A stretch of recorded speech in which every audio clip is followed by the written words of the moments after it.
Tom Petty, a mainstay of rock with the Heartbreakers, dies at 66. Tom Petty, a singer, songwriter and guitarist who melded California rock with a deep, stubborn Southern heritage to produce a string of durable hits, died on Monday in Los Angeles. He was 66. Tony Dimitriades, Mr. Petty's longtime manager, said in a statement that Mr. Petty suffered cardiac arrest at his home in Malibu, California, early Monday morning and was taken to the UCLA Medical Center, where he could not be revived.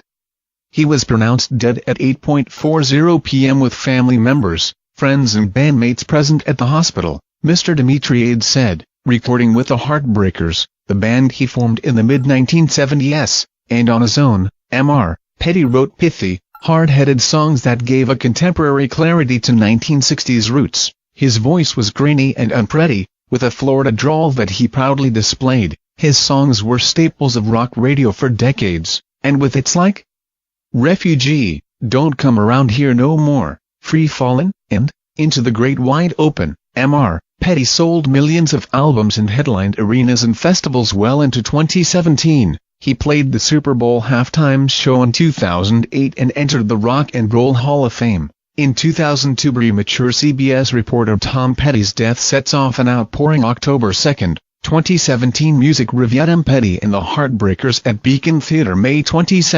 2013 Running Down a Dream. Tom Petty and the Heartbreakers. The Other Side of the Mirror. Bob Dylan. October 10, 2007 But his songs stayed down-to-earth, with sturdy guitar riffs carrying lyrics that spoke for underdogs and ordinary outcasts. In his 1989 hit, I Won't Back Down, he sang, You can stand me up at the gates of hell / but I won't back down. Mr. Petty's productivity briefly slowed, but never stopped. He recorded one of the starkest Heartbreakers albums, Echo, which was released in 1999 and reached the top 10. Mr. Petty mocked a corporate-dominated music business on The Last DJ, with the Heartbreakers in 2002, and continued to make albums with the Heartbreakers through Nobody's Children. In 2015, their 2014 album, Hypnotic Eye, reached #1 on the Billboard album chart, a testimonial to fans' lingering loyalty in an era of diminished disc sales. Mr. Petty's music also reached a younger generation, as he headlined the Bonnaroo Music Festival in 2006 and 2013.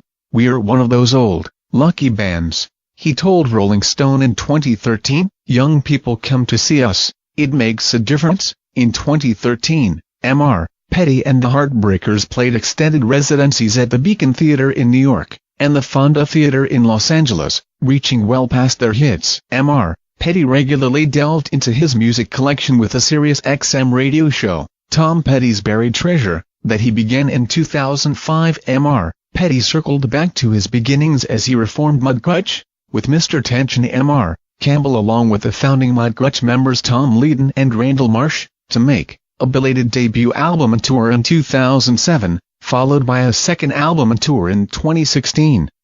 Mr. Petty toured with the Heartbreakers for much of this year. His wife survives him along with Mr. Petty's brother, Bruce, his daughters, Audria and Anna Kim, his stepson, Dylan Petty, and a grandchild. Mr. Petty's songs repeatedly proved their durability. A 1993 collection of greatest hits, including the single, Mary Jane's Last Dance, stayed on the Billboard album chart for 6 years. The campaigns of Michelle Bachmann and George West Bush received Shagindas's letters to deter them from playing Mr. Petty's songs at campaign events, and in 2015, Sam Smith belatedly realized that the chorus of his hit, Stay With Me, had all too much in common with I Won't Back Down, written by Mr. Petty and Mr. Lynn.